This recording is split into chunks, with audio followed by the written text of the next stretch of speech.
लोकसभा और विधानसभाओं में महिलाओं को 33% आरक्षण देने वाले संविधान संशोधन विधेयक, परिसीमन और केंद्र शासित क्षेत्र कानून संशोधन विधेयक लोकसभा में सरकार के पास संख्या नहीं होने के चलते गिर गया। इसके बाद से ही सत्ता पक्ष और विपक्ष के बीच जुबानी तलवारें खींच गई है।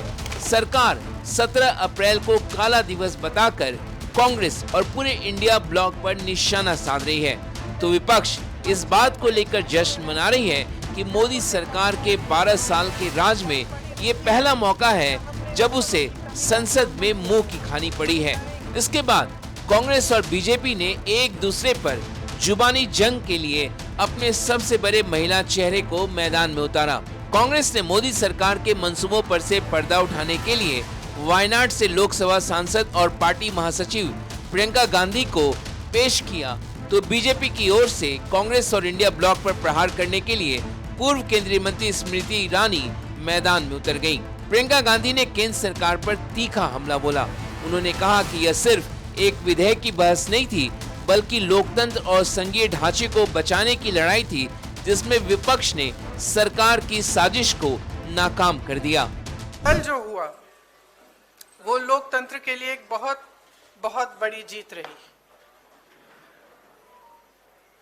जो सरकार की साजिश थी संघीय ढांचे को बदलने की, लोकतंत्र को कमजोर करने की, उसको हराया गया, उसको रोका गया। ये संविधान की जीत थी, देश की जीत थी और विपक्ष की एकता की जीत थी, और वो साफ साफ सत्ता पक्ष के नेताओं के चेहरों पर दिख रही थी। आप सबने भी देखा होगा। प्रियंका गांधी ने मोदी सरकार पर आरोप लगाया कि महिला आरक्षण कानून में संशोधन के जरिए वो महिलाओं का इस्तेमाल कर पिछले दरवाजे से परिसीमन को आगे बढ़ाना चाहती थी, वो भी 2011 के जनगणना के आधार पर, जिसमें जाति जनगणना नहीं हुई थी।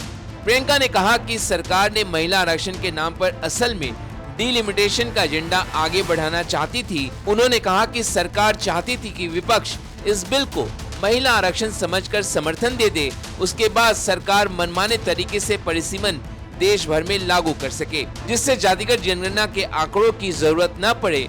उन्होंने कहा कि यह महिलाओं के अधिकारों की लड़ाई नहीं थी, बल्कि सत्ता हासिल करने की रणनीति थी। प्रियंका गांधी ने सरकार पर गंभीर आरोप लगाते हुए कहा कि सत्ता पाने के लिए महिलाओं को एक राजनीतिक औजार की तरह इस्तेमाल किया गया। उन्होंने कहा कि सरकार खुद को महिलाओं का मसीहा साबित करना चाहती थी, लेकिन जमीनी हकीकत इससे अलग है। कांग्रेस पार्टी का एक इतिहास है, विपक्षी दलों का एक इतिहास है, भाजपा का इतिहास है महिलाओं के संदर्भ में, और वो इतिहास बहुत स्पष्ट है। आपके खड़े होने से सदन में उसका विपरीत कहने से कोई फर्क नहीं पड़ता। महिलाएं देख रही हैं, उन्नाव को देखा, हाथरस को देखा, ओलंपिक की खिलाड़ियों को देखा, यहीं दिल्ली में सड़क पर बैठी थी, किसने पूछा उनको? मणिपुर में महिलाओं को देखा, किसने पूछा? और आज आप संसद में खड़े होकर कह रहे हैं हम मसीहा बनना चाहते हैं महिलाओं के।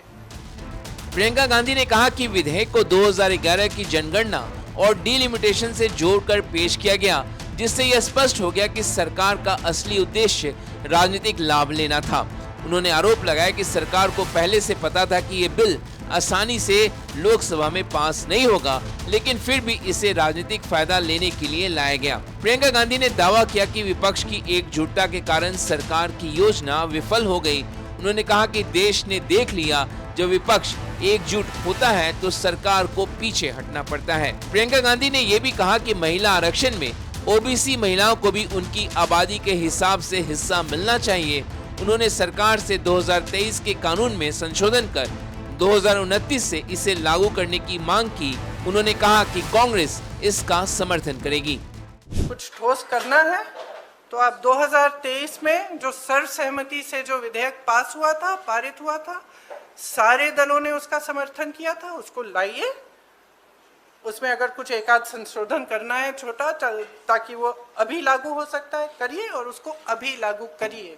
महिलाओं को हक दीजिए, अभी दीजिए, लेकिन उसको आप घुमाकर और दूसरी चीज़ों के साथ उसको अटैच करके आप गुमराह करने की कोशिश मत करिए। सीधी सी बात है, इसको अभी करिए, हम सब तैयार हैं। बीजेपी की ओर से उतरी स्मृति ईरानी ने प्रियंका गांधी पर जोरदार अटैक किया।